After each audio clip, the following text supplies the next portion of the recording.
হরে কৃষ্ণ। সকলকে আজকে শাস্ত্রচক্ষুর গীতার ক্লাসে স্বাগতম। আজকের এই পর্বে আমি শ্রীমদ্ভগবদ্ গীতার দ্বিতীয় অধ্যায়ের 25 নম্বর শ্লোকে শুদ্ধ সংস্কৃত উচ্চারণ নিয়ে আলোচনা করব। এর পূর্ববর্তী ভিডিওতে আমি এই অধ্যায়েরই 24 নম্বর শ্লোকে শুদ্ধ সংস্কৃত উচ্চারণ নিয়ে আলোচনা করেছিলাম। তো যারা পূর্ববর্তী ভিডিওটি দেখেননি, উপরের আই বাটনটি ক্লিক করে দেখে নিতে পারবেন। তো এখনও পর্যন্ত আপনারা যারা আমাদের এই শাস্ত্রচক্ষু চ্যানেলটিকে সাবস্ক্রাইব করেননি, কৃপা করে আমাদের এই শাস্ত্রচক্ষু চ্যানেলটিকে সাবস্ক্রাইব করবেন। এবং ইতোমধ্যে আপনারা যারা আমাদের এই শাস্ত্রচক্ষু চ্যানেলটিকে সাবস্ক্রাইব করেছেন তাদেরকে অসংখ্য ধন্যবাদ।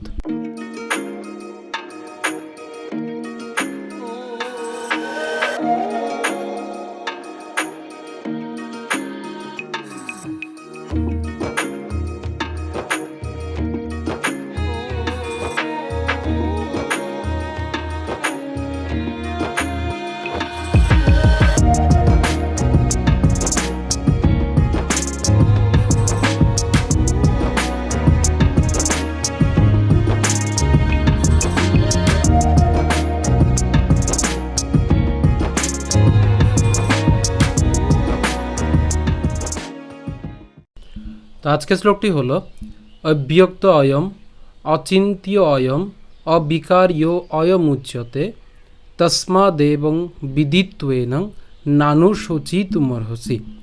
তো প্রথম থেকে একটু খেয়াল করুন, আমরা একটু ভেঙে উচ্চারণ করে দেখাচ্ছি আপনাদেরকে। এখানে প্রথমে হচ্ছে উচ্চারণটা কেমন হবে? অব্যক্ত। অব্যক্ত এখানে মূলত হচ্ছে আমরা ব হসন্ত পর্যন্ত উচ্চারণ করছি, অর্থাৎ অব পর্যন্ত উচ্চারণ করছি। এবং যে জফলা আছে, জফলার উচ্চারণ কার মতো হবে? ইয়র মতো হবে, ঠিক আছে? তাহলে অব ইয়োক্ত, তাহলে এই জফলার উচ্চারণ যেহেতু ইয়র মতো হবে, তাহলে ইয়। এবং তার সাথে এখানে একটু খেয়াল করুন, এখানে যুক্তবর্ণ রয়েছে ক এবং ত, ঠিক আছে?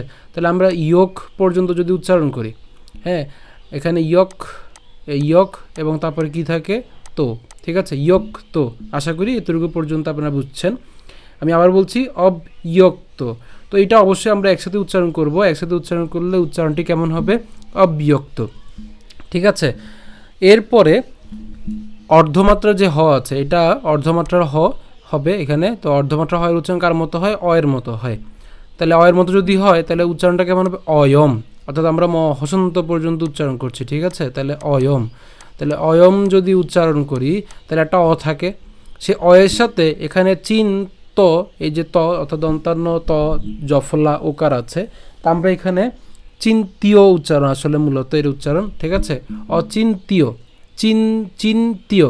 তাহলে আমরা এখানে অয়ম অয়ম অচিন্ত পর্যন্ত উচ্চারণ করতে পারি, অথবা একসাথে অচিন্তীয় পর্যন্ত উচ্চারণ করতে পারি, ঠিক আছে? তাহলে আসলে এই জায়গাটা কেমন হতে পারে?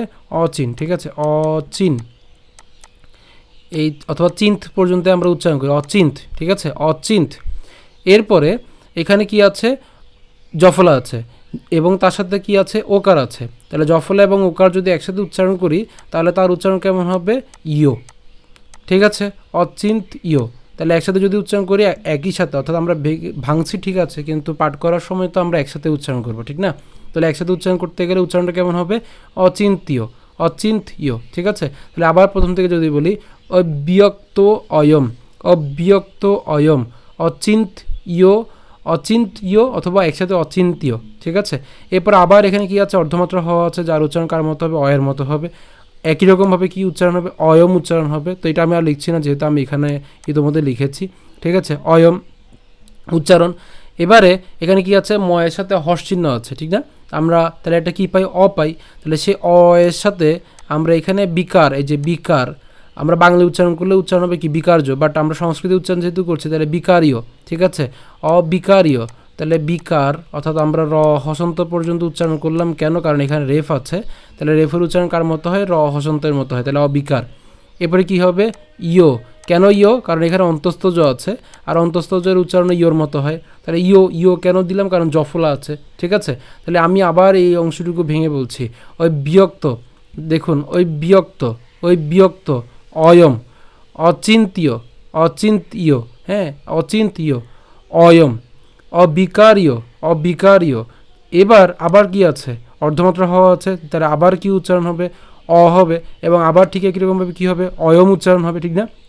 তাহলে এটাকে যদি আবার ভাঙি তাহলে অয়ম উচ্চারণ হচ্ছে, এবং তার সাথে এখানে যেহেতু রস্যুকার আছে, তাহলে রস্যুকার থাকলে রস্য উচ্চারণ হবে, তাহলে উচ্চ ইয়তে, এখন ইয়তে কেন, ওই যে আপনারা ইতিমধ্যে আশা করি বুঝে গেছেন, এখানে যেহেতু জফলা আছে অয়ম পর্যন্ত উচ্চারণ করার পরে যে রস্যুকারটা রস্যু হয়ে গেল, চটা ঠিক আছে, বাট চয়ের সাথে হসন্ত কেন, কারণ তার সাথে জফলা আছে, তাহলে উচ এবং জফলার কারণে হচ্ছে ইয় এবং শেষে কি তে, ঠিক আছে, উচ্চিয়তে। তা আমরা যদি পুরোটি যদি একসাথে উচ্চারণ করি তাহলে কেমন হচ্ছে, অবিয়ক্ত অয়ম, অচিন্তীয় অয়ম, অভিকারীয় অয়ম উচ্যতে। ঠিক আছে, আশা করি বুঝতে পেরেছেন। আমি আবার বলছি, অবিয়ক্ত অয়ম, অচিন্তীয় অয়ম, অভিকারীয় অয়ম উচ্যতে, উচ্চয়তে। হ্যাঁ, আমরা একসাথে উচ্চারণ করবো উচ্চয়তে, একসাথে উচ্চয়তে। যখন ভাঙতে যাব তখনই শুধুমাত্র আমরা এই অংশগুলোকে ভেঙে লিখেছি। ঠিক আছে, তাহলে উচ্চয়তে। এরপরের লাইন তসমাদ দে, এবং এই জায়গায় আমরা ভেঙে উচ্চারণ করতে পারি যে তস, ঠিক আছে, এবং যে মা আছে তাহলে তসমা। হ্যাঁ, আমরা ভাঙলে তসমা দে, এবং তাই একসাথে উচ্চারণ যেহেতু আমরা করছি তসমা। ঠিক আছে, বেশি ভাঙার প্রয়োজন নেই, কারণ বেশি ভাঙতে গেলে দেখা যাবে যে আপনাদের উচ্চারণ করতে, আপনাদের পরবর্তীতে ভাঙাগুলোই উচ্চারণ করতে আপনাদের অসুবিধা হচ্ছে। ঠিক আছে, তো পাঠ করার ক্ষেত্রে একসাথে উচ্চারণ করবেন, কিন্তু প্রথমত ভেঙে শিখতে গেলে শুদ্ধভাবে তখন ভেঙে শিখবেন। হ্যাঁ, অর্থাৎ প্রথমে ভেঙে শিখবেন, যখন শুরু করে বলতে যাবেন তখন হচ্ছে একসাথে পাঠ করবেন বা তাড়াতাড়ি পড়তে গেলে। ঠিক আছে, তাহলে কেমন উচ্চারণ হবে, তসমা দে, এবং এরপর বিদিত ওয়েনং আছে। তা আমরা এখানে একটা কাজ করতে পারি, এই বিদিত, হ্যাঁ, আমরা ত পর্যন্ত উচ্চারণ করতে বিদিত। ঠিক আছে, ত পর্যন্ত উচ্চারণ করতে পারি। এখন এখানে একটা ব আছে, আর এই বটা কি ব, এই ব হচ্ছে আমাদের অন্তস্তব। অন্তস্তবের উচ্চারণ কার মতো হয়, উয়োর মতো হয়, এবং তার সাথে কি আছে, একটা ঐকার আছে। তাহলে এটার উচ্চারণ কেমন হবে, উই। ঠিক আছে, বিদিত উই নং, বিদিত উই নং, বিদিত উই নং। ওই কেন, এই যে ঐকার ছিল সেজন্য, আর উও কেন, কারণ এখানে অন্তস্তব রয়েছে সেজন্য। ঠিক আছে, তাহলে আমি যদি একসাথে যদি পুরোটিকে উচ্চারণ করি তাহলে বিদিত তুয়ে নং, বিদিত তুই নং, বিদিত তুই নং, আর যদি ভেঙে উচ্চারণ করি বিদিত উই নং। ঠিক আছে, তো একসাথে উচ্চারণ করবেন। এরপরে নানু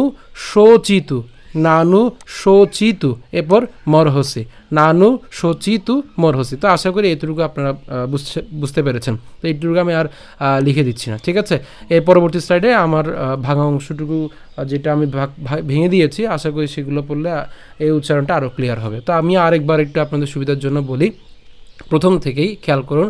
অবিয়ক্ত, এটা আমরা একসাথে বলছি, অবিয়ক্ত অয়ম, অচিন্তীয় অথবা অচিন্তীয় অয়ম, অভিকারীয়, একসাথে বলবো। ঠিক আছে, অবিকারীয়, আর ভেঙে বললে অভিকার ইয়। তো এই যে দেখেন অভিকার ইয়, এভাবে ভেঙে বললে অনেকটুকু সময় প্রয়োজন, এভাবে করে বললে দেখা যাবে যে উচ্চারণ ঠিক হচ্ছে, কিন্তু সুরে গিয়ে আপনারা ছন্দপতন করে ফেলছেন। ঠিক আছে, তো একসাথে উচ্চারণ করার চেষ্টা করবেন, অভিকারীয় অয়ম উচ্চতে। ঠিক আছে, এরপর তসমাদ এবং বিদিত ওয়েনং অথবা বিদিত উইনং, হ্যাঁ, নানু শোচিতু মরহসি। অনুবাদ, এই আত্মাকে অব্যক্ত, অচিন্ত ও অবিকারী বলে শাস্ত্রোক্ত হয়েছে, অতএব এই সনাতন স্বরূপ অবগত হয়ে দেহের জন্য তোমার শোক করা উচিত নয়। তো আপনাদের পরবর্তী স্লাইডে আমি এটা ভেঙে দিয়েছি, আশা করি এবার আপনাদের সকল সমস্যা দূরীভূত হবে।